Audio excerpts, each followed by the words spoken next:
I have spent at least 30 hours, if not more, researching this issue since I got it. I really had not planned on spending my weekend that way. But I will tell you, I have been up late every night, including last night, and the more I look into this EDATE business, the more questions I have. I will not support it for a host of reasons. First, I don't think you can take an EDATE unless you take it in the year in which the EDATE is to be given. In other words, they would have to ask for an ordinance in the year 2016 before March the 1st. That's not being done. They're asking for it now. Also, we have gotten no Attorney General opinion regarding whether or not you can take an EDATE if the enterprise zone goes away. I did call the Department of Revenue and had a conversation with the person who's in charge of enterprise zones. And I'm of the opinion that you cannot take that the enterprise zone is going away, and therefore, if the EDATE is tied to that enterprise zone, you don't get an EDATE. The other thing that I have come to the conclusion about is I have actually read a document that was drafted in 2002. In order to get an enterprise zone, it has to be approved by the legislature. And there are certain conditions that you have to meet in order to be an enterprise zone. So back in 2002, the city council passed a resolution creating an enterprise zone, creating an enterprise zone advisory board, and an enterprise zone development agency, both required under Florida law. Now, the basis for getting this enterprise zone was this. The average poverty wage for the enterprise zone is 39.3% compared with 16.1% for the city. The area has experienced an estimated population loss of 9.2%. The percentage of adults in this area with less than a high school education is 44.9%, compared with 19.7% citywide. The unemployment rate in the enterprise zone is 12.9% compared with 6.6% citywide. The enterprise zone, while representing 25% of the city's total population, is experiencing a disproportionate occurrence of crime, drugs, and related crimes. So the enterprise zone is also, at that time, 71% African American. The purpose of the enterprise zone isn't just about housing. It's about providing jobs to people who live in the enterprise zone. The Daily Convo is barely in the enterprise zone. And it's certainly not located in a distressed area. I have a problem with EDATEs, given the fact, in this 61-page document are benchmarks that were presented to the legislature, benchmarks that had to be reported every year to see if we're getting what we're supposed to be getting with these EDATEs. Now, the situation gets even uglier. At one time, up until around 12 o'clock noon yesterday, or sometime there around, listed in the city's boards and commissions was the Pensacola Enterprise Zone Advisory Board. It's listed in your 2016 budget. 13 members appointed by the City Council, mandated by the state of Florida for each community. Mandated. Well, guess what? After I made an open records request yesterday for the minutes of the Enterprise Zone Board, Advisory Board, guess what? It doesn't exist anymore on the city's website. It was taken down. What I found out, can't verify this yet, is that it hasn't met since 2008. Condition precedent to having an enterprise zone. What that says to me, there has been no involvement for 8 years, if this is true, that we can't find minutes and publications of when this board met. There's been no involvement and oversight of low-income people of this advisory, of this enterprise zone. I think it's a sham. I think it's disgraceful. I'm not supporting giving this project, though it is a great project. I love the project. It's fantastic. I'm glad it's here. But I am more passionate about honesty, and that has nothing to do with daily Convo. What it has to do is the lack of responsibility of this city to address seriously and what they told the Florida legislature they were going to do to provide jobs. That's another issue. Daily Convo said back a year ago they were going to provide 10 jobs. Now they're going to provide 75 jobs. But we don't know if those are going to be jobs for people in this enterprise zone. What strategy has been put before us to implement that? What percentage? How is it going to be done? I'm not supporting it. I have too many questions about this. I think it's a great project. I'm glad it's here. Truth of the matter, it would be here whether we gave it a tax exemption or not. That's what I believe. And I think it will revitalize downtown. I think that we are very, very truly blessed to have this project. But when the rubber hits the road for me, I want justice for that enterprise zone, for the residents, the people who live there.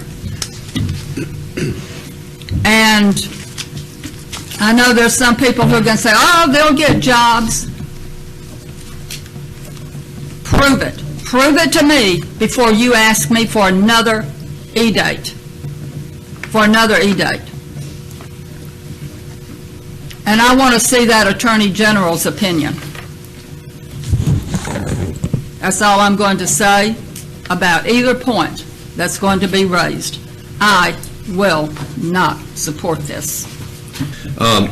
First, let me start out by saying I totally support this project.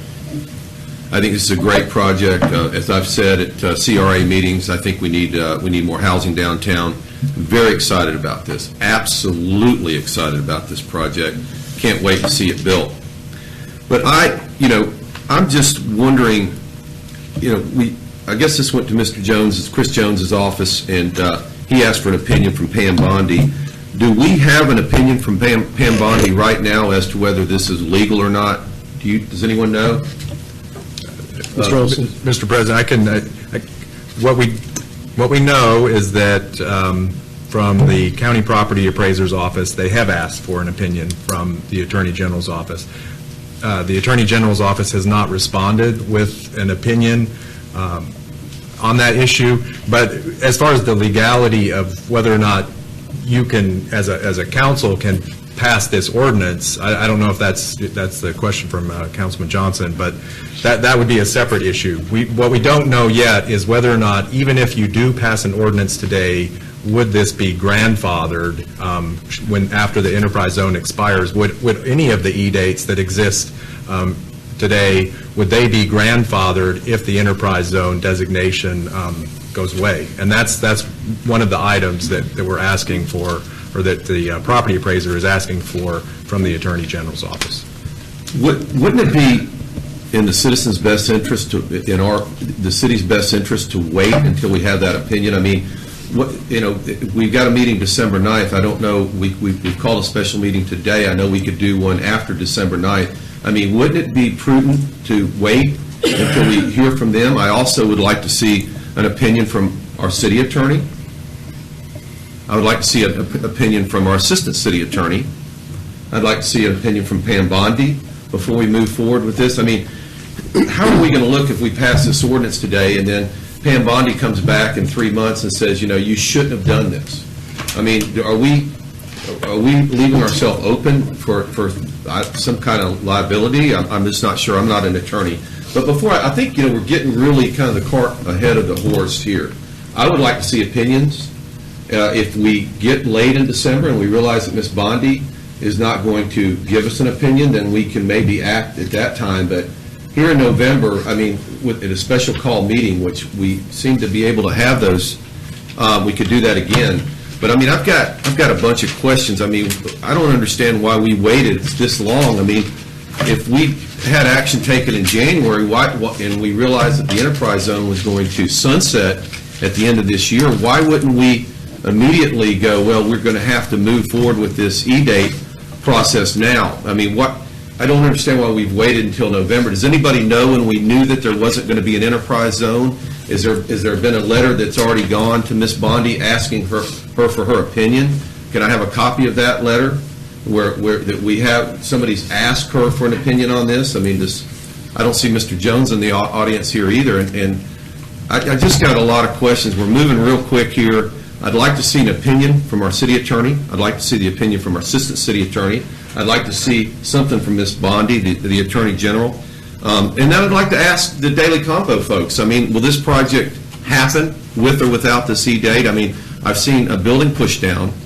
Does that mean that if we don't grant this, will this project continue on or not? I mean, I've heard statements made that without the EDATE, this project would move forward.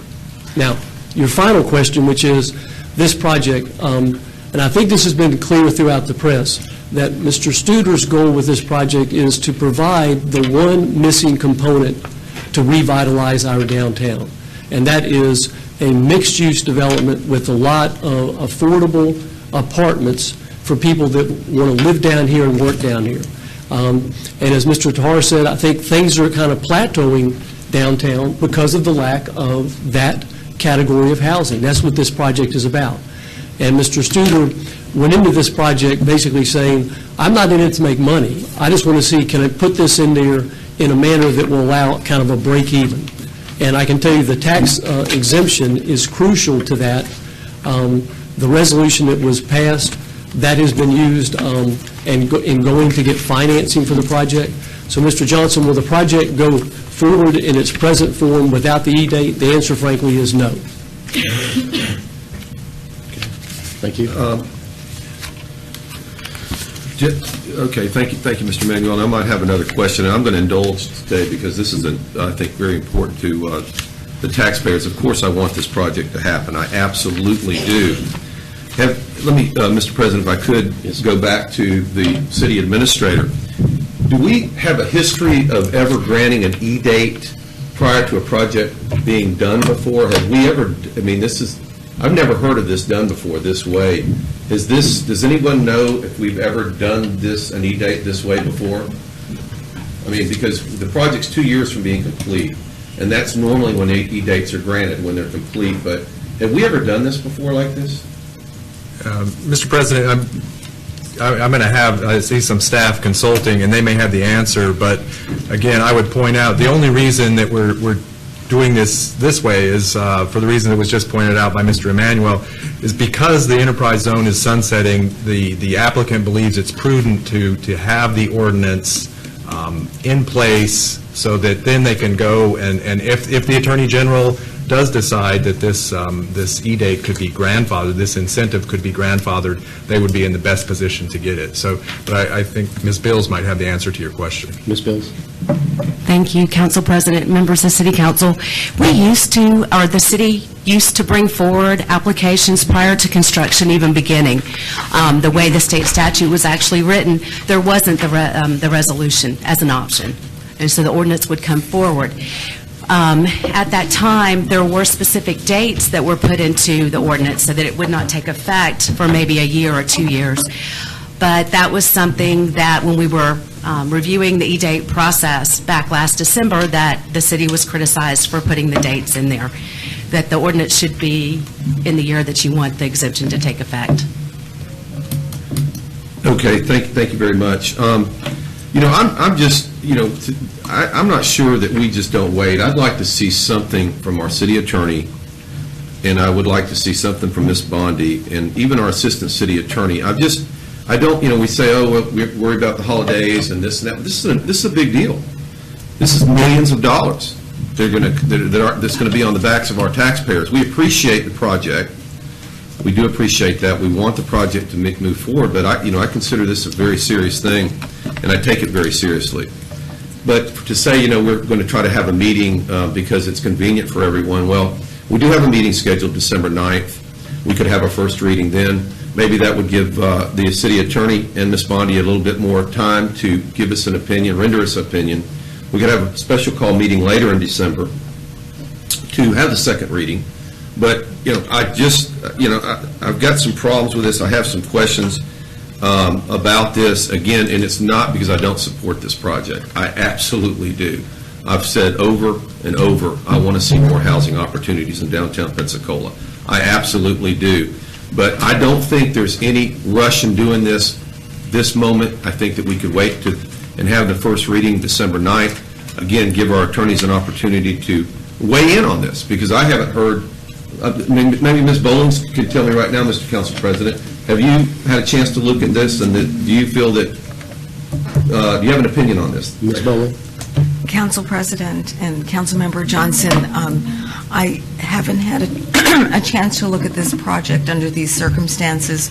Earlier this year, I did explore the question that Councilmember Myers and Councilmember Canada Wynn raised about the impact of the sunset, and there was an anticipated extension of that date, and we were anticipating that some state legislation would go through that proposed local government solutions to the issue that we're talking about right now. The Florida League of Cities hasn't opined on that, but I certainly would be happy to to look at it now regarding these current circumstances. Well, I'd like to hear from my other council people, but I'm considering making a motion after I hear from my other council people, that council folks, that maybe we should just wait and have the first reading December 9th, that maybe we should wait and get an opinion from our city attorney on this. But I'm going to consider it after I hear from my other council folks. Thank you very much, Mr. President. Thank you, Councilman Spencer. Councilman Wingate. Well, I do have one question, and that's about affordable housing. The last presentation that came to us about affordable housing was looking to get tax credits, and that project could not be implemented. I'd like to get some more information about how this is going to be in affordable housing, and if people that are only earning $35,000, $40,000, would they be able to live in this development once it's put together? Mr. President, again, I would refer to the applicant for that question. Okay. Sir, do you want to come back up? Or? No, he doesn't want to come. I think we can compel him, but.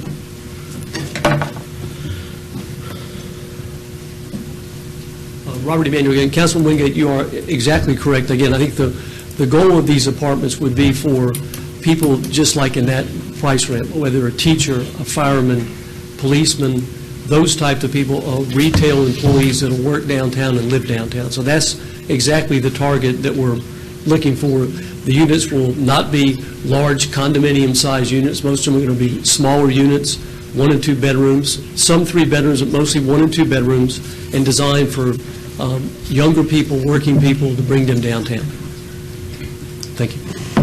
Thank you, Councilman Wingate. Before we come around and get the people who have already spoken, I'd like to make a couple comments. I think the first time I found out about this particular item, or this meeting, was, I think an email was sent last week on the 18th, which I know Councilwoman Myers spent a lot of time this weekend. I was inundated with some emails with information about this.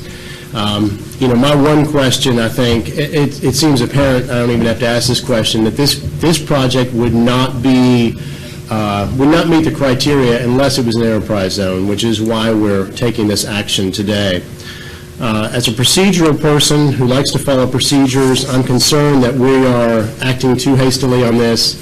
I think that given the fact that the enterprise zone is set to sunset, if we take this action and then they're no longer eligible, and we've taken the position that the EDATE should be done in the year in which the project begins, I think we're setting ourselves up. I think we need to wait on the Attorney General opinion. I think we need an opinion from our own attorney. I agree with Councilman Johnson on that, and also with Councilwoman Myers. Does not mean I'm against the project. Again, I don't want anyone to think that, but I don't want us to take a misstep here, and I think that there's more information that we can get on this. Yeah, I just want to address a few issues. One, the EDATE process that the city has been following for probably at least 15 years was illegal. We have been giving property tax breaks to people who did not qualify for them. No way. And we're not even going after them to make them pay back the money if it were the federal government or the state government, they'd have to pay back. And now we have legal issues here that are unresolved, and there's some people on council who want to go do the same thing you've been doing for all of those years, which resulted in having to revise the process so that it would be legal. But you're willing to say, well, let's go ahead and do it and find out if it's legal later. Well, that's why you were the city was in the position it was in with illegal EDATEs. And I take the position that we don't have an enterprise zone. That when that board went away, and it did go away, and never met for 7 years, you don't have an enterprise zone. Because the enterprise zone is conditioned in the Florida statute on having that board. It also denied people who are impacted by these economic decisions from having input into what's happening to their lives and their communities. And let me remind you, affordable housing for somebody who's making $40,000, $50,000 a year, that's not the demographic profile of the vast majority of people who live in the enterprise zone. Almost 50% of them do not have a high school education. What type of jobs do you think they're trained for? The enterprise zone envisioned job training programs, job creation for the people who live in the enterprise zone, and housing that they can afford. The affordable housing that was down here for a lot of people was done away with. There was a housing project. What's it been replaced with? So I'm tired of this hypocrisy. Now, as far as not having tax incentives, evidently somebody hasn't read all the tax incentives that are attached to enterprise zones. Have them right here. Guess what? There are tons of them. And you know what? When the Florida legislature knew that the enterprise zone was going to sunset, guess what? Took care of them. They're extended. But what you don't find in here from the Department of Revenue is an extension of the EDATEs and enterprise zones. So the Florida legislature is very aware that people get EDATEs tied to enterprise zones.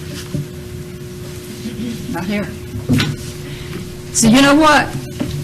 I will support Councilman Johnson's motion. I hope he makes. I think it's the most rational, responsible thing the council could do. And thank you for your passionate pursuit of rationality. So if you make that motion, I will second it and hope that it passes. Thank you. Thank you, Councilwoman Myers. Councilman Johnson. Yeah, thank you very much, and thank you very much, Ms. Myers. I want to just make a few comments as I've heard some statements made here. And let me also, before I even start that, everybody on this dais right here supports this project. We absolutely support it. I'm not hearing anybody here saying we don't support this project, so let's make that clear. One of the statements made was jobs. You go to Alabama and you see Hyundai and you see Kia and you see different manufacturing plants there. Those are thousands of jobs that the state of Alabama has given incentives to bring to the state of Alabama. This is an apartment complex with professional offices, et cetera. So that's just really not, I believe, an apples-to-apples comparison. We're talking about car plants with thousands of jobs that were granted incentives to move to the state. That's one thing. Another council person said something about, they've been criticized for the lack of progress that this council continues, that we just don't make progress. But, someone said 1 to 3 years, stuff before us that we don't act on, 1 to 3 years, 1 to 2, 3 years, whatever it was, years. What we're talking about here is 2 to 3 weeks, not a 3-year process for a food truck. We're talking about 3 weeks. If I make a motion that we table this until December 9th for the first reading and wait on the opinions from our attorney and for the Attorney General, we're talking about 3 weeks here. We're not talking about 3 years. So that's another kind of I don't know if that's an apples-to-apples comparison when you're talking about 3 weeks. The max it could be, because if we have the first reading December 9th, we all know there's 31 days in the month of December, so we're talking about 2 to 3 weeks. So with that said, I'm going to make a motion that we table this until December 9th, until we get opinions from the Attorney General and the City Attorney and the Assistant City Attorney. Okay, I have a motion. Do I have a second? Okay. All right. The motion is to table. Madam Attorney, can you refresh my memory on a motion to table? There's typically no debate, or? Well, let me refer to the rules. Okay. I do not know about, Okay. I do not know the answer. Okay. I just want to make sure I get this right in my first meeting. I bet you in the next meeting. Yes. Mr. Wells? I don't know if our rules say anything different, so. You're asking about a The motion to table, whether it's debatable or not. I'm not the only, she's not the only one. I have a cheat, I don't feel bad. but I have a cheat sheet.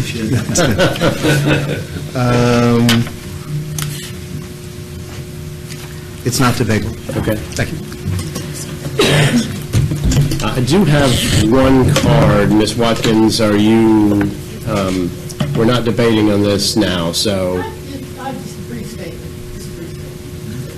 I can't allow that right now. Let's see what happens with this motion.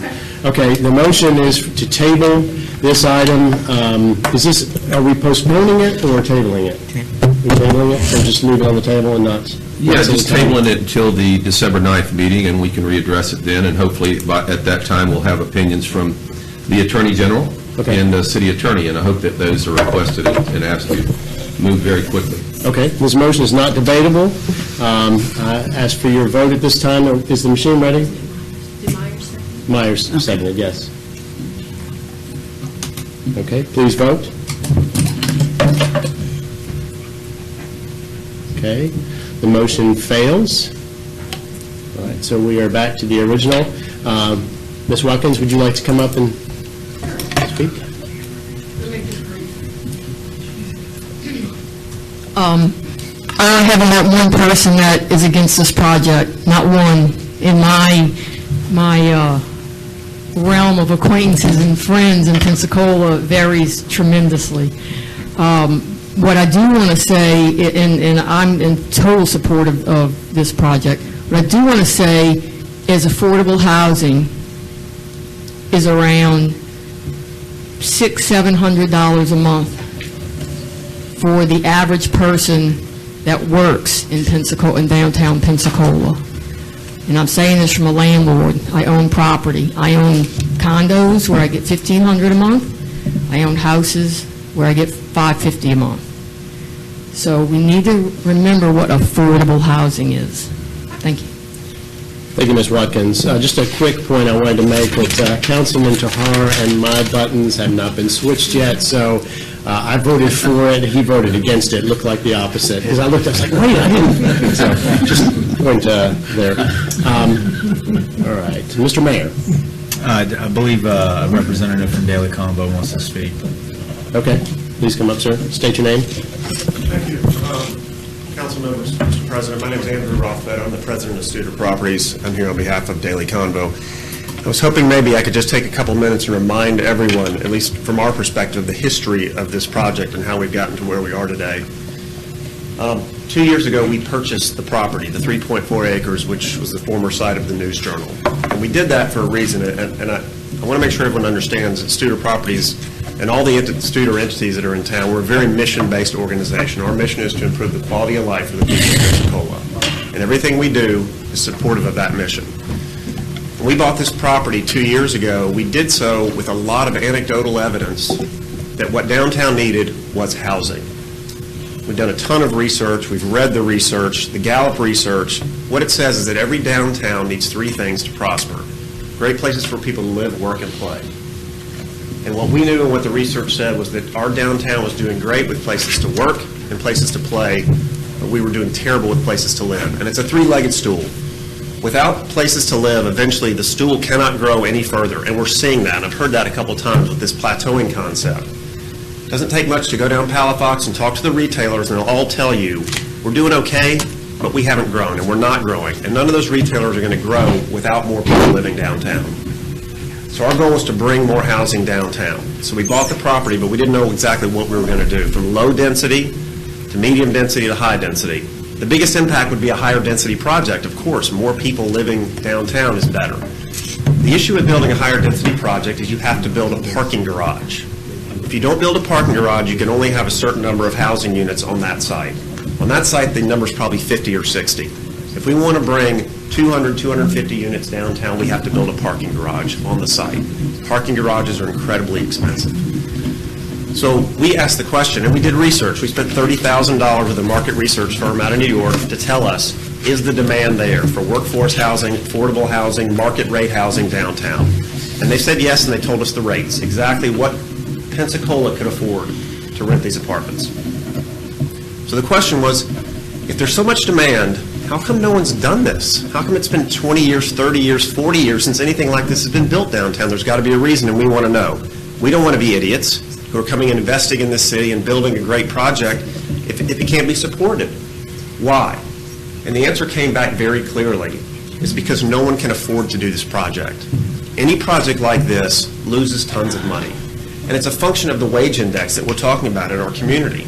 People can only afford so much for housing. It's all they can afford. Well, this project costs the same to build here with a parking garage as it does in Birmingham or Atlanta or Nashville or any other big city where the market can afford to pay twice as much for the apartment. People can only afford what they can afford to pay, but the project costs just as much. So that's the answer. No one is going to do this project because it loses so much money. Thank you, Mr. Rothfeder. I'd like to have a little more time if I can be allowed it. Please. What's council's pleasure? I'll support him. Yeah, I support it. Okay. So we were at a standstill. We're not going to be able to move forward with this project. The only thing that is allowing us to do this project is two things. One thing, the sponsor, who is the Studers, are agreeing to do a project that makes no money. No money. Part of the mission, to bring something to Pensacola. Who can afford to do that? Not many. And we've said many times, our whole project is transparent. We will turn this project over to anyone else, any other developer who wants to come in, and we're transparent with our numbers. Anyone who wants to look at the project and take it over from us and do it is welcome to do it. This project does not make money. The two pieces that were needed was someone willing to do a project that does not make money and these E-dates. So we went through the process completely as we were told the process worked. To first do a resolution, and we did this a year ago. I think it was passed in January. We went through your process, and we did it at the county. Your process to get a resolution passed. At that time, I believe the debate for this should have happened then, and it did happen then. I've sat in these rooms and listened to the debate. And if this wasn't a project that was wanted, that I think would have been the time to say no. We don't want to give E-dates to this project. And we would have killed the project then and moved on. But based on that, the resolution passing and the E-date getting approved 10 months ago, we've moved forward with 10 months of work and $2 million of development work. We've spent $700,000 tearing that building down on reliance that these E-dates would happen. Our financing is contingent on it. 3 weeks is a ton of time in the world we live in. We're trying to get a project closed, financed, and start construction. And we did so on the reliance of these E-dates. So for now to come back, what we thought was sort of to move from resolution to ordinance is what we were told, and to not move forward with it now, for us, I think is extremely unfair because of the reliance we placed on it based on your votes, and what it says to everyone else who ever wants to come here and do a project and goes through your process properly, gets a resolution passed, and then it's time to do the project and moves to the ordinance, and for it to be rejected then, I think it's probably not a good decision. Appreciate everything everyone said, and appreciate all that you did. Thank you. Thank you, Mr. Rothfeder. I would just say I've not heard a single person up here say they don't support this project. So I think that's a little unfair. I think the issue is the way this came to us this time. We all know it's been out there for more than a year. The issue now is the end of the enterprise zone and the fact that we got notification that we're trying to meet that deadline at a very late time. We're still waiting on some opinions. So I haven't heard anybody say they don't support the project. I think it's just a matter of doing things procedurally correctly. And I know you followed what you thought needed to be done. So I don't want you to think this is an indictment of Daily Convo.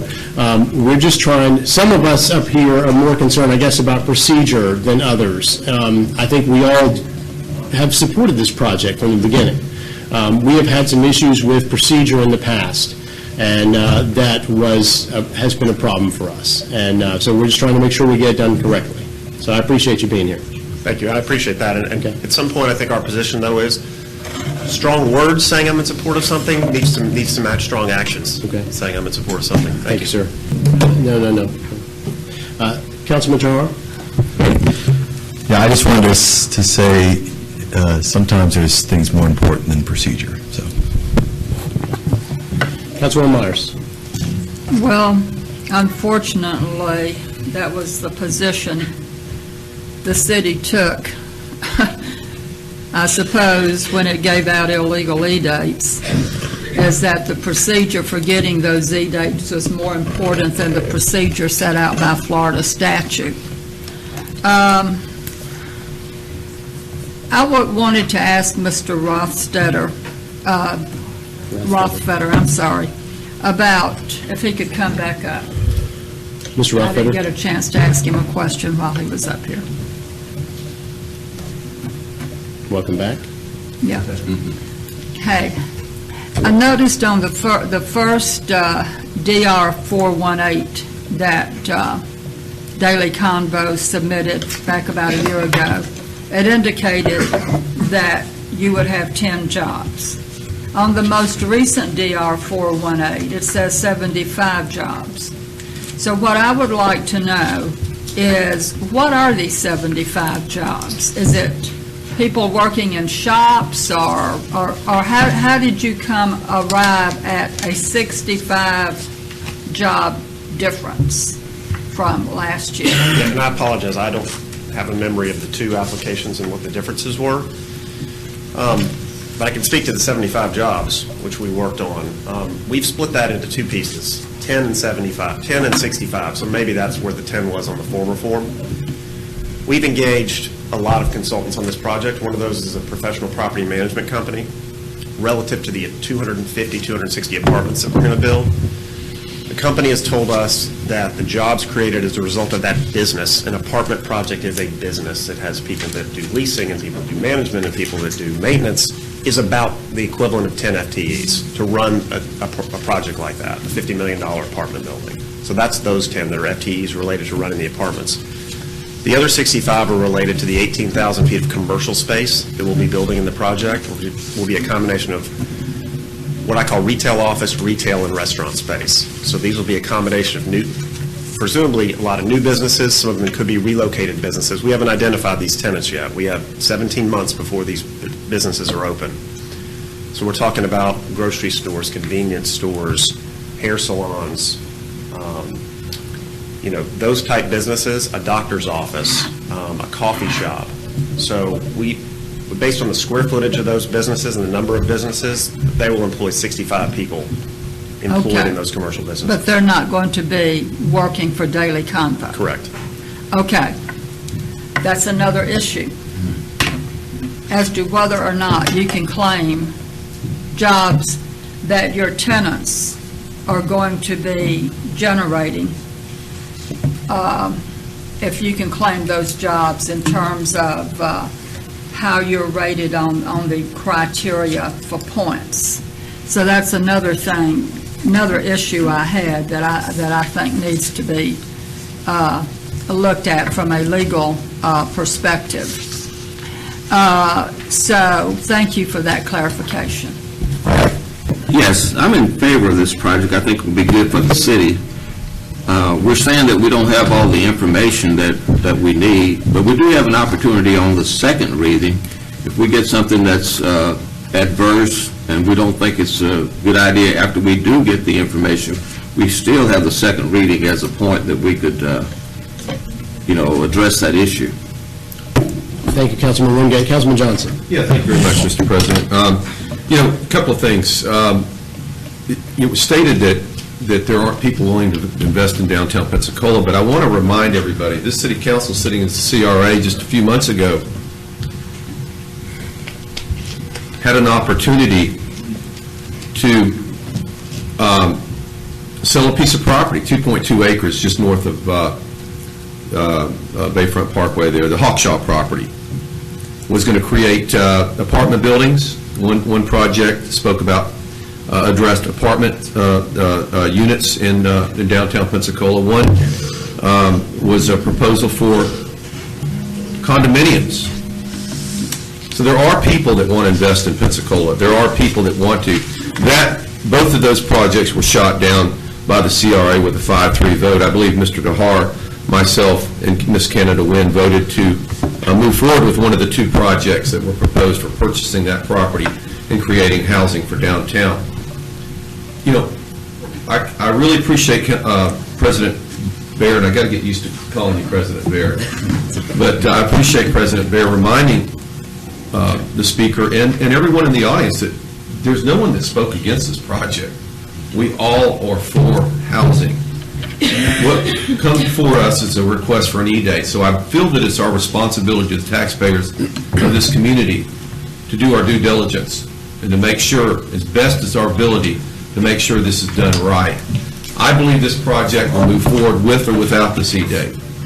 If it doesn't, then if they put a for sale sign up, I believe, after what I've seen, the 5 respondents to the Hawkshaw property, I believe there's somebody out there that will take a look at that property and buy it. So I'm not sure if I agree that this project won't happen.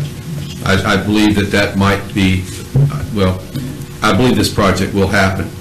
So, again, if we're trying to do our due diligence, I don't want that perceived or even implied that we don't want this project to move forward. That's just not accurate. So if there's anybody out there watching on your computer, I believe I have not heard not one person, speak out against this project. We want this project to happen. We're trying to do our due diligence here. Again, we had an opportunity just blocks away from this to either accept a condominium project or an apartment building that people were willing to invest millions of dollars. This city council, acting as a CRA, turned that project down. So Again, we're doing our due diligence. I'll look forward to the December 9th meeting. It appears that this has the votes to move forward. I believe this will move forward. I'm hoping that on that December 9th meeting that we'll have in hand an Attorney General's opinion and a City Attorney's opinion. If not, I would ask the Council President to move it off of that December 9th meeting and have another special call meeting. And again, we're only talking about 2 or 3 weeks, not 2 or 3 years. Thank you. Thank you, Councilman Johnson. Councilwoman Myers. Yes, I wanted to ask the clerk, I know that this special meeting was announced on the city's website. Was it advertised any other way in the paper or anything like that? The meeting notice was sent to several media outlets as well as those that have signed up for notices. Okay.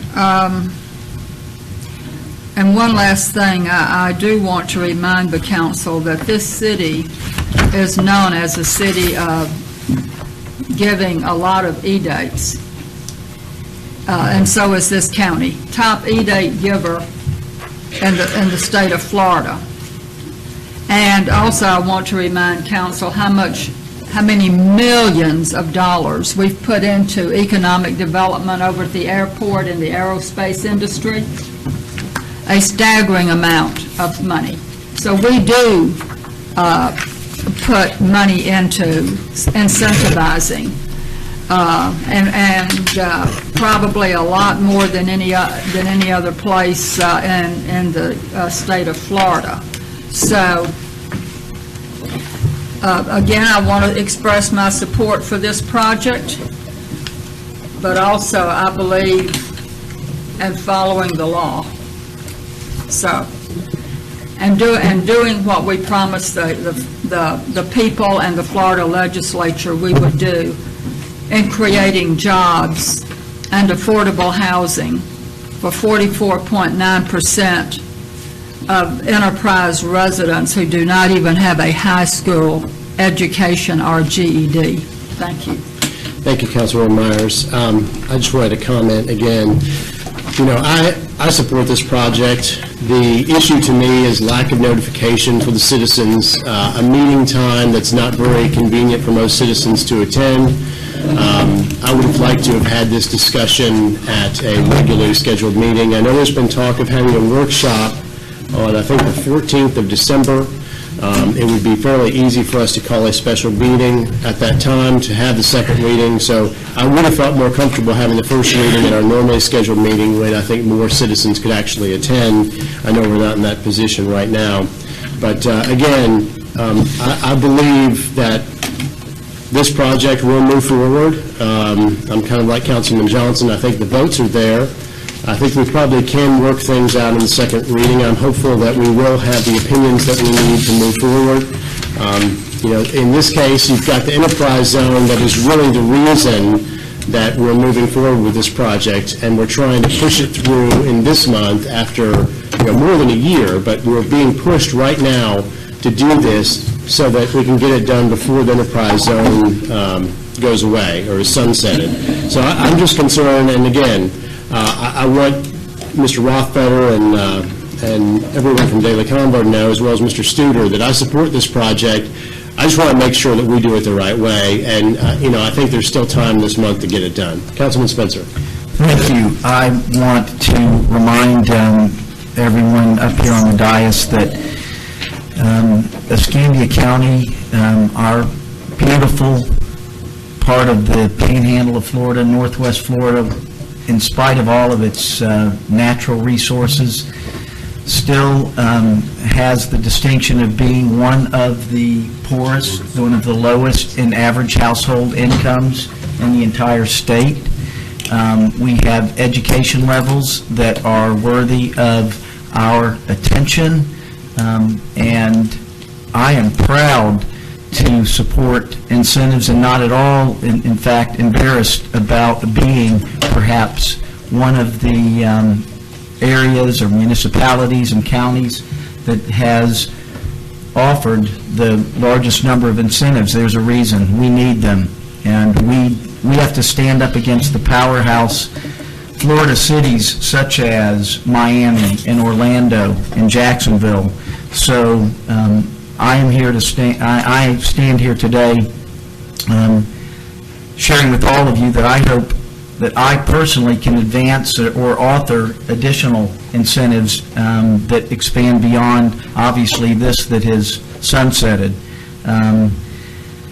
Secondly, I just want to remind everyone that this advocacy today, or support, certainly still will have the subsequent legal opinion ahead of us, and I think that it is absolutely productive and responsible for us to take action in the form of support today. Thank you. Any other comments? Okay. Seeing none, let's put this to a vote. Lawyer switched. And yours is switched. She knows. Oh, she did, okay. That's what you- The item passes 5-2. 6-2. 6-2. Yeah, and I'm actually a no. Councilman Tahar is a yes. What are we voting on? We just voted on the motion, on the, yeah, item 1. Okay. Do you want to speak? The vote was to waive the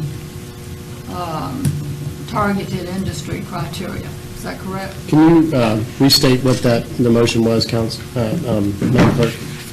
We were back to the recommendation was that City Council waive the city's target industry eligibility requirement and approve an ordinance supporting the award of an economic development ad valorem tax exemption for 100% of the value of real property improvements and new tangible property acquisitions up to $50 million per year above the 2014 taxable value of $2,964,533 for up to a 10-year period for Daily Convo LLC.